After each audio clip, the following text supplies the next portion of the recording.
So wakey, wakey. I'm actually on here a minute earlier, according to my clock, than I normally am when I schedule these things. Usually I'm running late and doing all kinds of things. Good morning. We survived Thanksgiving. Here it was a low-key holiday. We went out, ended up going out to a friend of ours' restaurant for Thanksgiving dinner. Had a good time, except that it kind of tied in with what I wanted to talk about today a little bit. We had the meal with some people we know here.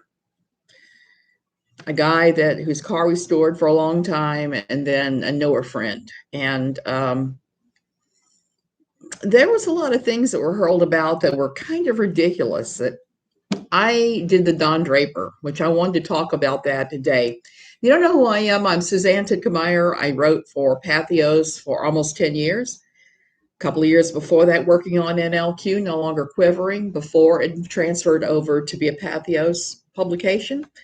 So that is my bona fides. I haven't cooked yet. I may cook tomorrow, today, Sunday. I don't know. This rate, it looks like Sunday. So, what did I want to talk about? Okay.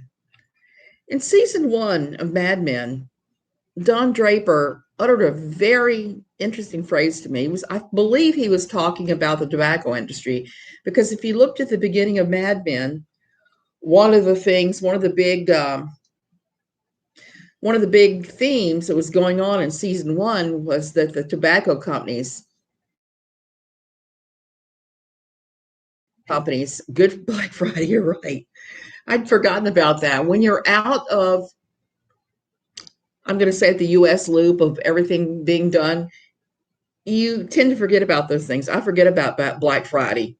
I tend not to buy gifts here because of the issues of getting them anywhere in a timely fashion.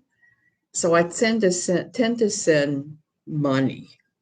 So you'll probably be, at least I was amused, and I guess I'm easily amused, to note that Walmart here, they have sort of glommed onto the whole Black Friday thing, but instead of saying Black Friday, they say Black November. That is their contribution to the madness. Black November, buy your Christmas gifts because it's Black November. And I have a funny story to tell after this about misunderstandings and Walmart and Ticos, because I had a pretty significant misunderstanding. I wish I could forget having to bribe my granddaughter. Oh, Lisa, been there, done that. So I tend to spend a lot when I go to the States and I visit family members to make up for the fact that I'm not there most holidays, and I'm not doing the traditional spending on family members at the holidays because it's just too difficult to do from here. Okay, and I hear my voice going. Okay, Don Draper. Don Draper uttered in the first season of Mad Men, if you don't like what they're saying, change the conversation. That is possibly one of the most brilliant pieces of advice. He uttered that when what was the name of it? When the tobacco companies were trying to find a way around the FDA proclamation that smoking caused cancer, and they could no longer advertise the health benefits of smoking. And believe it or not, the health benefits of smoking were heavily, hey, Angel Play. Yeah, that is the number one rule in advertising. You're exactly right. Oh, thank you, Angel. This is a turquoise and cobalt blue dress. And I have to talk about that in a bit too. So anyway, so Don Draper told the tobacco the executives that we have to change the conversation. So they changed the conversation for Lucky Strike to "It's toasted."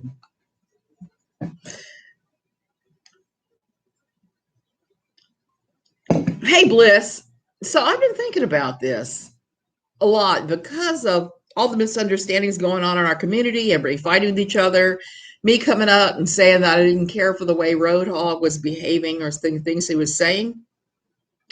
Then having one of his mods show up here and post like she was either didn't know how to post in English or was intoxicated or something was not quite right there.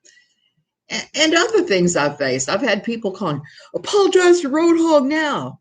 I'm not apologizing for my opinions. But I will say that I'm changing the conversation on my YouTube. I'm no longer going to talk about these petty rivalries between groups of people. I'm not even going to talk about real entertainment news. I had an epiphany, not yesterday, but the day before. Good morning, Christoph, about all of this, because it's the hey, look, squirrel moment. Oh, yeah, I get those all the time. I'm like all over the place. So I had this epiphany when I was watching a creator on Twitter in a Twitter handle I didn't even know she had, talking that somebody was going to threaten to dox her at the exact same time. The creator she was accusing of threatening to dox her, she was quote making up with him. So I was just like slapping myself in the head going, could this possibly get any more venial and stupid? So I realized something. I like better doing stuff like I did last time, where I talked about how to deal with something when you're coming out of fundamentalism that we all have to deal with in real life, than any amount of creator call outs. Creator call outs, you're going to piss somebody off. And, well, I don't have a problem with that. I will call people out. It just becomes crazy after a while. Nitwit, thank you so much. I'm building up my yarn fund to go back to the States again. Thank you for contributing. So I started thinking about that. Yarn fund, yes.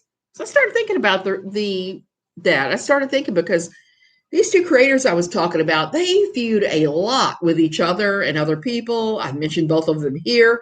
I'm not doing that today because I don't want to add to this crap.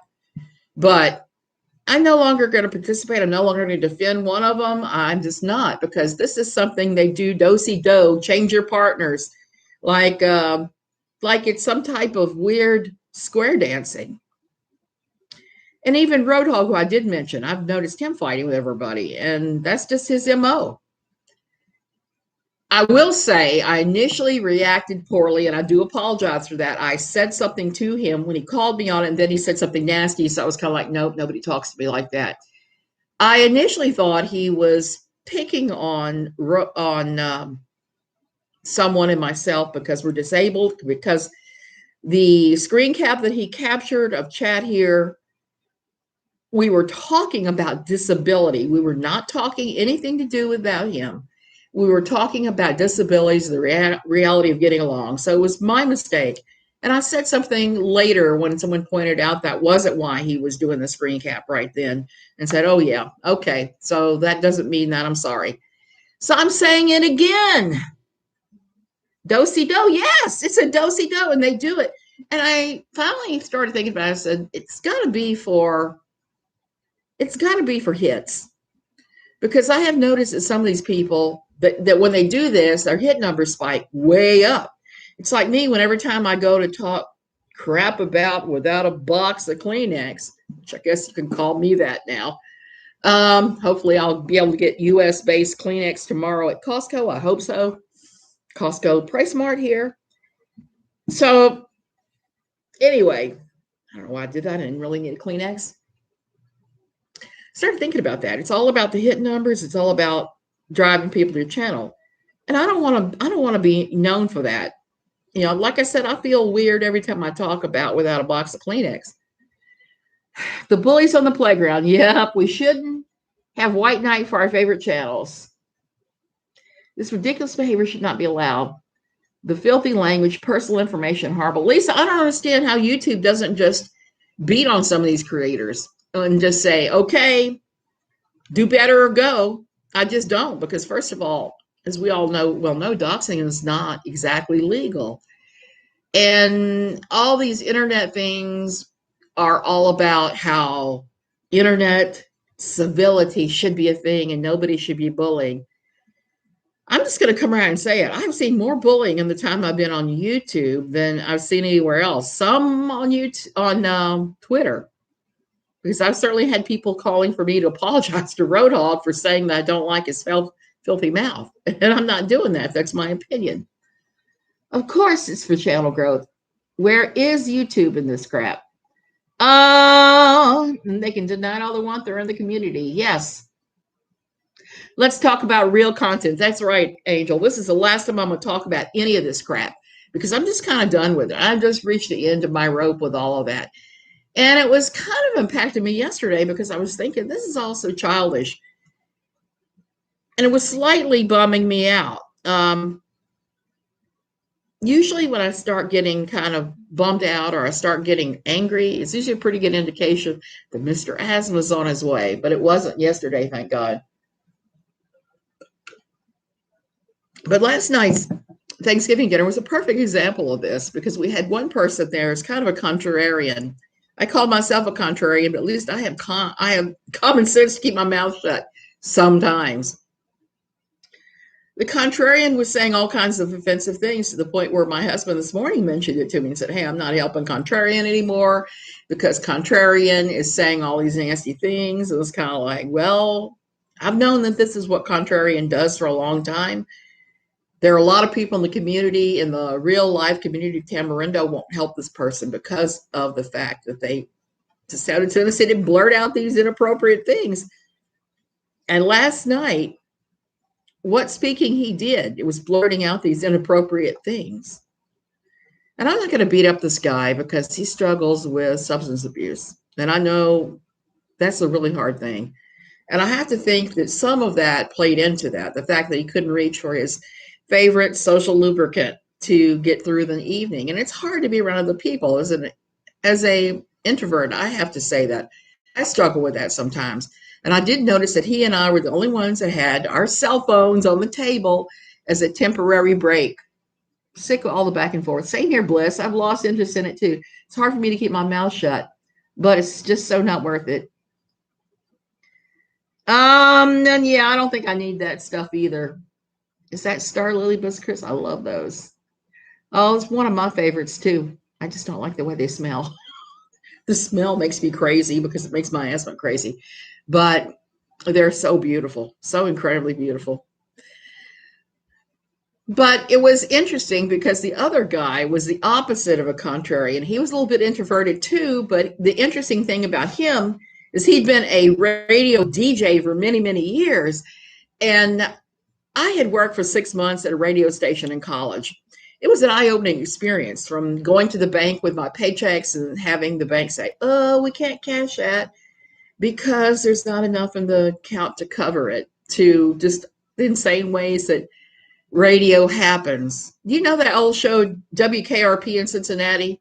That's kind of how radio really is. Whoever wrote that series had a really good handle on what it was like to work at one of the non-corporate stations. The corporate stations, I believe, is a different thing altogether. If nothing else, there was money. There was not money where we were. He and I laughed and talked all night long and just ignored the contrarian. And my husband chimed in every now and then too. But we had quite the blast. Christoph, and I've been on.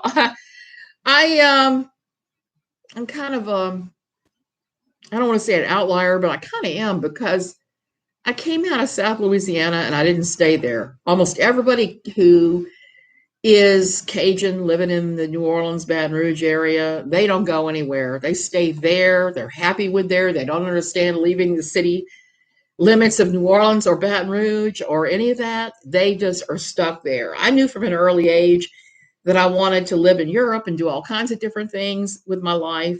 And I did. It just took a different route than I thought it was going to take. It really has taken a strange journey. And I have always said that one of the things with my life's journey was the 10,000 jobs I worked when I was in college, because I worked some crazy, crazy, crazy jobs. Oh, and the 6 months I worked for radio was a good example of that. I sold radio advertising, which basically is going around cold calling on businesses and saying, hey, I'm representing W, kiss my ass, and this is our demographic. This is where I think I can help you out. I'll sell your radio spot. You'll have the reach of blah, blah, blah. This is a group you usually can't reach because they're usually buying in this area. I want to expand them into this part. So it was a pretty decent experience, I got to say, mostly, except for the bouncing paychecks. Funny things happened, like being in there and listening to the DJ. It started raining, and the weatherman had given a no rain forecast, and the DJ said, "Rain is happening." And just the different funny characters that work there. It was just, it was a blast in a lot of ways. Perfect job for me then. The problem was I ran into the reality that this guy was talking about. In these little tiny radio stations, they'll bring in a new general manager every now and then when the radio station isn't scoring on the Arbitron ratings. The guy will do a sweep and get rid of everybody. And that's what happened to me. I got fired after 6 months just for being not on the inside. Well, he had fired almost everybody from the station except some of the DJs. So that's really common in radio. It's really common. You don't make a lot of money. If you're doing sales, it's crazy. It's crazy with the sales because you don't get paid when you sell a contract. You only get paid when the money comes in. So part of sales of radio advertising is sometimes you have to do a collection on somebody who is not paying their bill. And I developed a pretty good sense of who was not going to and making them pay up front before we do the radio spot. But it was an interesting experience. So for that, I don't regret it. A lot of crazy things happen. We talked about the cheapness of general management. The general manager where I worked at was so cheap that he would go to Wendy's every morning because we were in a mall. We were like a strip mall, and the Wendy's was at the end. He would get a small coffee and ask for a paper bag.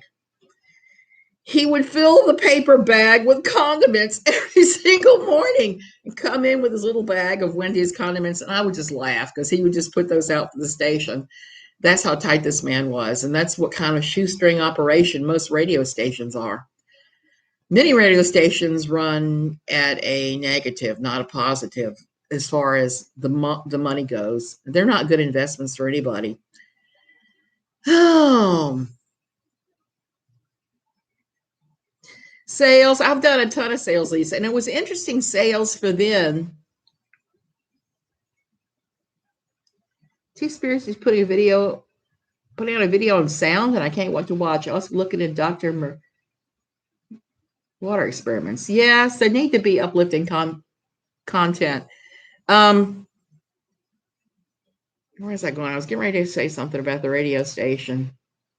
Oh, the sales. One of the things I really liked was not only did you sell the ad and have to collect, you could write the ads. I learned how to write advertising copy there. You could write the ad, pick the music, pick the DJ, say, okay, this is what I want to do. This is the fade I want. This is what I want you to say. And you'd work with the DJ to get the 30 or 60-second spot made. And that satisfied my creative urges pretty well. And it was my first experience with professional writing. And I'm glad I did it because one of the things that it gave me the confidence to do was after my 6 months there, the next part-time gig I took was writing articles for a travel magazine in the area just to highlight some of the things we did. Well, those things you pick up at the truck stop. So I did those. Well, not truck stop. You pick those up at like gas stations and things. So that was something I did off and on for a little bit. Crystal uses a mini sister story why she likes them. Love the accent. I haven't seen that one. I'm going to have to do that. Work part-time for newspaper in Nashville. We have to do the last-minute page layouts due to pulling ads that the company didn't pay. Boy, does that sound familiar. My husband worked for a while for our local newspaper. He was doing sports writing. He was covering the local, I want to say minor league. Hey, Jim, when you were writing for the paper, what type of football was that you were covering? Was it minor league? Yeah, but wasn't it some kind of special thing? It wasn't major NFL. It was like some kind of farm teams, right?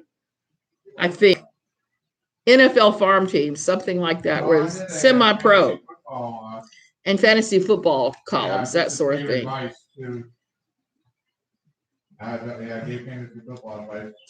But the weird thing about working for the newspaper for him was the same problem I had at the radio station. It was getting paid. It was getting them to actually write you the check.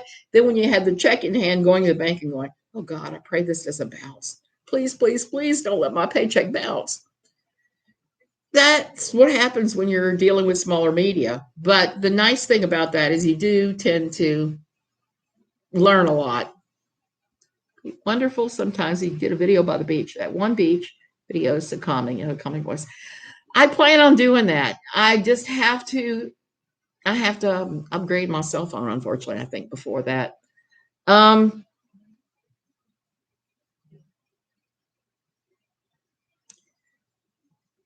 Same satires had the most worn out ads. Yes, yes. You have to do that, Lisa. If nobody gets paid, then nobody runs the ads. That's pretty much the way it was. And it was pretty cool because I got to see people in parts of the world and parts of my own city that I'd never seen before. So that was cool. And I got to meet some restaurant owners and eat at some places that I would have never have dreamed of doing before. That's what I learned. If the restaurant looks crappy, it doesn't mean they don't have great food. Most of the time, the crappiest looking restaurants had the absolute best food you ever tasted. So there was that. So I had a really good time last night talking with this guy, and we were just laughing and sharing our stories of having worked at radio stations. And it was an introverts night because the two of us are pretty much introverted, and we were yakking with each other back and forth, leaving the extrovert, my husband, just to chime in every now and then, and leaving the contrarian off to the side thinking his contrary thoughts. So there was that. Oh, those late nights. Yep. So that was a good thing about radio. I didn't have to pull any late nights. I was telling him yesterday, one of the things I enjoyed about it was once I got really good at my job, I could go out in the morning, do my sales calls, be done, hit the pool, and just be done for the day, and then maybe toddle back into the office 5 minutes to 5 and say, yeah, I did X, Y, and Z today. I landed this account. I collected from so-and-so and so-and-so. So it was a truly part-time job. I could work my classes and everything around it. There were businesses I had no idea exist, expands the realm of observation. And Lisa, the other thing I realized is just because a place is little teeny tiny doesn't mean they're not going to advertise. Those people probably need it the most. They need to get the word out about their businesses. So I learned not to look down on the small businesses and go after the big enchiladas, but I did manage to get my foot in the door at some really big companies locally that my sales manager and the assistant manager, the real manager of the station, were going, oh my goodness, you got an appointment there. I don't believe it. Let's go in. And so in those circumstances, you go in with the station manager and the station manager would pitch and you'd split the commission, but you got it for at least for making the attempt. To this day, I can drink coffee in any condition short of mold floating in it. Lisa, I learned that in radio too, because you had weird coffee, weird people making it. It finally got to the point where the general manager said, only Suzanne can make the coffee, because I don't know what the rest of them were doing, because I wasn't doing anything special to make special coffee. I was just putting the amount the package called for in the thing and adding the water. I guess other people, I don't know. I don't even want to speculate on what they were doing. So there was that. There is a lot of combined wisdom in the chat, Angel. I do believe that. I see that all the time. And that's the sort of thing I want to talk about now. I don't really want to talk about the drama because it's never ending. And it's a different kind of, like I said, do-si-do, swing your partner. Square dancing almost. I'm seeing this pattern just going, I don't quite understand why you would engage in that. Besides the fact that you can get hits. And I guess that's one of the not good realities that Without a Box of Kleenex is brought into the YouTube community. And I know there are other YouTubers, because I'm going to Jimmy Snow, that came on, did great things, then got really big and then sort of changed. Cyndi Lauper used to do a song called Money Changes Everything. And there's some truth to that. Once you get a little money, things change. I mean, I was thinking about the other day because the reality of how I live now compared to the reality of how I have lived is so different. I was noticing yesterday how these pictures of Thanksgiving's past, where I get up and make a picture of apple caramel martinis first thing in the morning, start drinking martinis while I'm cooking, and cook this enormous meal. I don't do that anymore. I'm too old. I'm too cranky for that. I'll eventually cook something, but we just went out and ate yesterday, and it was nice. It was nice being waited on. It was nice having not having to do that. I guess there are different seasons in life, is what I'm trying to say. I'll be honest, unless it's a lawsuit, I'm sorry. Yeah, yeah, yeah. Christoph fan, exactly. And she got me maybe a month ago when I discovered through Bobby, recaps with Bobby, that she had taken my entire leaving fundamentalism story and had made it her own. And that was one of many tales she told of that.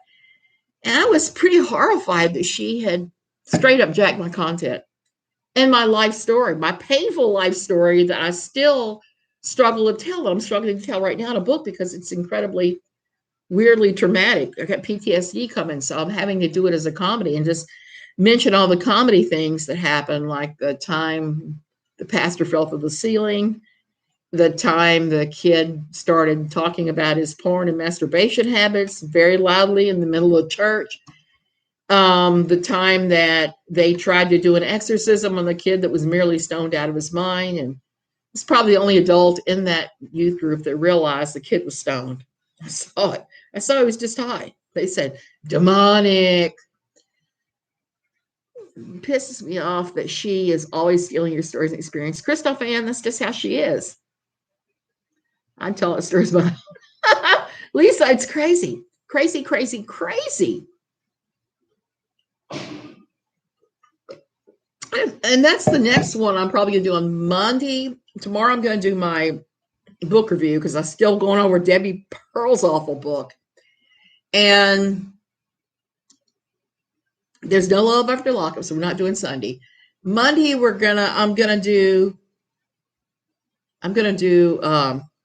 talking about going through deliverance ministry. I've talked a little bit about it before. It was possibly one of the worst experiences that I've had in all the church. And that kind of goes along with deliverance ministry and the whole demonic exorcism. I saw towards the end of my time in my old church, we strayed into exorcism. And I don't know if you guys have seen the special on The Exorcist. I can't think of the guy's name. I'd have to look it up. But it was pretty crazy. And the stuff that he was doing, he was teaching our church and others were teaching our church. And that was kind of the thing that happened to run my husband off. When they started doing all the exorcisms and all the ghost busting, he was gone. He was just said, look, I'm just done. I'm not down with that. And that was the thing that split us up, even though he drugged me through this stupid deliverance ministry because someone at church insisted he go through it. And that was a Thanksgiving story because he sprung it on me, I think the Wednesday before Thanksgiving. And then the next day was Thanksgiving. Went to my growing daughter's house, dropped off our teenagers with her, and then we went away for deliverance ministry weekend in Wilmington, North Carolina.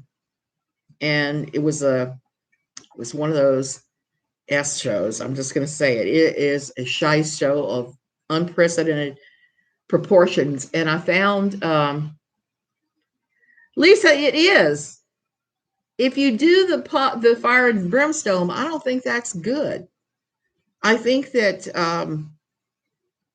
we ended up in the Methodist church after all of this, and that was positive.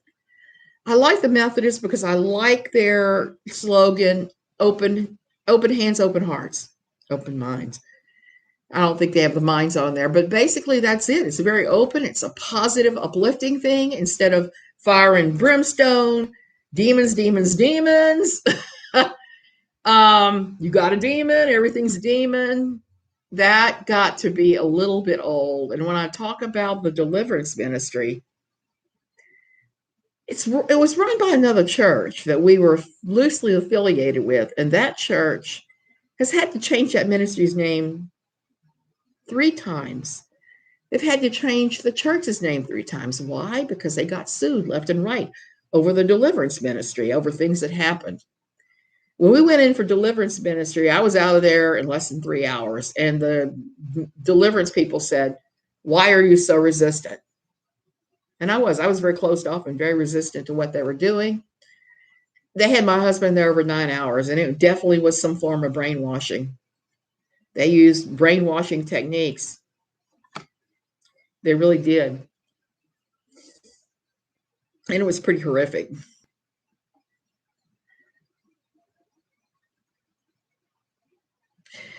Lisa, they do tend to live up to the message of open hands, open hearts. They really do. So I'm a big fan of the Methodist Church. There's not one near here. There's one over an hour away. We could go to that, but who wants to drive an hour on Sunday? So right now, my husband is attending this church. It is kind of free form, kind of non-denominational. I promised him if I wasn't sick, I'd go back tomorrow because the rates here have dropped again. And when the rates have dropped, I'll go and help him. If the COVID rates are up, then he's on his own. I'm not doing it on high rates. The other thing was interesting to me is there are 3 non-denominational churches in our little immediate area that cater to gringos. I mean, it's all in English. One of them, Casa Vida, I really love because they have the English service, then they have worship, and then they have the Spanish service.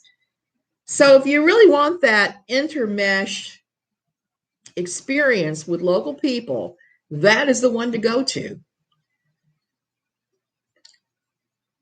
The only problem with going there is there are a couple of people I'm just going to label as problematic. And the interesting thing is they can't stand the guy that I was talking about, the contrarian. They don't like him. They've said all kinds of stuff. The original church, we all came out of the contrarian, and Jim and I, our church here, our first one here, they have also pretty much washed their hands of him. But they've also decided that they're going to be anti-vax, anti-believing that the virus is a real thing. They don't believe it, even though they've had members almost die from it and end up on life support. And just a number of really hateful, weird things they've recently embraced. So I'm glad we left. Even if it took the dog thing. And I wanted to put a coda on the dog thing that they were saying. You remember back this spring and early summer, stock market tanking down over 1,000 Dow. Due to the new strain starting in South Africa, it's never going to end. This is going to be known as the viral age in more than one way, in my humble opinion. Lisa, you have a point there. And see, for me, even though I've already been vaccinated, and all these different COVID variants come in, if you don't do whatever you can to try and make sure that you don't catch it or pass it on, you're just spinning your wheels. And there was some evidence that that's what happened with the flu epidemic of 1918. It was the exact same kind of virus. It was a virus that is related to the virus we're dealing with now. And then religious people, a lot of them said the same things. And a lot of people were extremely, extremely resistant to masking, even though in those days masking was also recommended. So it took 3 years from first appearance to it disappearing in its entirety. And I'm thinking we're going to have a minimum of that time probably to make this go away. I was thinking about this the other day because I was quilting, and one of the things I do when I'm quilting is I will cut to the very end of the fabric where it has the name of the fabric and the different colors used and all that. And I save those little strips and put them together and make bags out of them sometimes. They make dandy shopping bags. But I hadn't done it since the pandemic started. So I had all the little strips of all the quilting activities I'd done since the pandemic started. And it was a huge pile. I had no idea I'd quilted so much since COVID started. So I'm saving all those little strips. I'm going to do a COVID quilt with all my masks on and everything else when I'm done. And quilt with all my masks on and everything else when I'm done. And Lisa, I'm afraid it's going to get worse. I'm kind of looking at that. I haven't booked my next trip to the States. I'd originally told my mother I was going to go. Well, I originally said Thanksgiving, but that didn't work out. And then we had settled on January. Now I'm not so sure. Now that I'm seeing what the COVID rates are projected to do, I'm not so sure I'm going to go down there for January or February. There's some things I need, obviously, that I can only get in the States, but I may just have to do without until the numbers are better. China has had mass season for a decade now. Is this natural selection of motion? It may be. It may well be that that's what's going on. And I mask everywhere, unless I'm eating in a restaurant like I was last night. And I felt really weird about that because the restaurant is one in Flamingo. It's a very nice one on Playa Flamingo. Know the owner, really nice guy. But the next table over from us was all people from America, all people from the USA, because I can't really say America because from South America, North America, Middle America, we're Central America, we're all Americans. We're just different nationalities, United States, Costa Rica, Peru, whatever. So the next table over was all these Americans, all these USA people, and they were all younger and they were all drinking heavily and very loud, drunken behavior. Not a mask in sight. They didn't walk in with a mask, whereas, most of us were walking in with the mask. We're using the hand sanitizers. We're coming in the door. We're sitting there with our masks on until dinner is served, till we get water at least. None of them. They trumped in maskless and proceeded to be about as obnoxious as a group of people could be. I have noticed we're starting to see the beginning of a high season here, and it looks like it's going to be a record high season. We couldn't even drive yesterday. It was just bumper to bumper everywhere we were going. I think it's the very beginning of high season, and it's going to be, everything looks like that's going to translate to tourists here with high levels, infecting everybody here who's local. But I will say this, the locals who are working in these restaurants and shops and whatever, they are masking. So that is the good thing. But in the meantime, they're bringing this stuff in, and I'm not real thrilled about that. Rates are down here for the moment. We'll see what happens once high season hits. And rates climb in the U.S. Usually they'll climb here shortly thereafter. Trump did. Well, I didn't mean that. I meant Trump, Tromped. I didn't mean with the U. I try not to be political here. And that's the only thing I found interesting this week about Without a Box of Kleenex.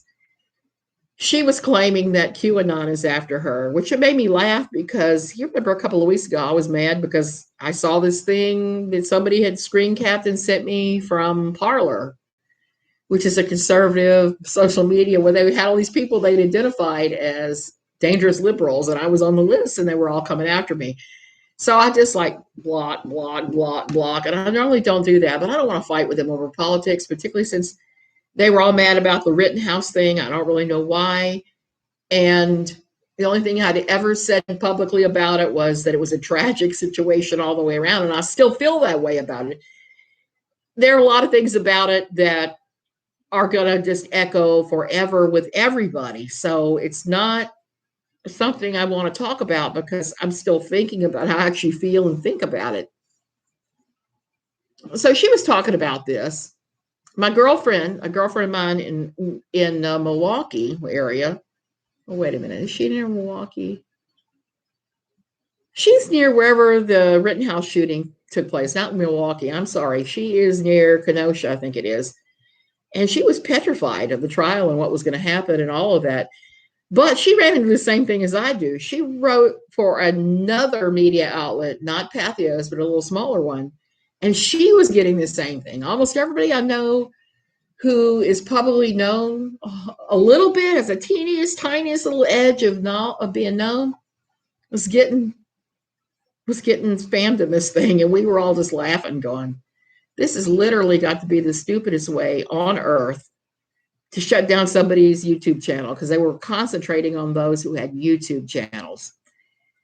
And it didn't go well because they were saying on their Parler thing to hit dislike, not realizing that the algorithm counts dislike as engagement. put nasty comments, not understanding that comments drive engagement and drive the algorithm for the company. So everything they were suggesting that you do was something that actually was driving the algorithm to give you more engagement. So I just laughed and said, these guys really don't understand how any of this works. So ridiculous. Some of it sounds like a punchline. It does sound like a punchline. QAnon is a psych op and a joke. I can't take anything QAnon seriously. Neither can I, Angel, except that I will say this. There are people I know that I know that love the Lord, that are really, really, really love the Lord, and I would call them good Christians in some ways that have embraced QAnon.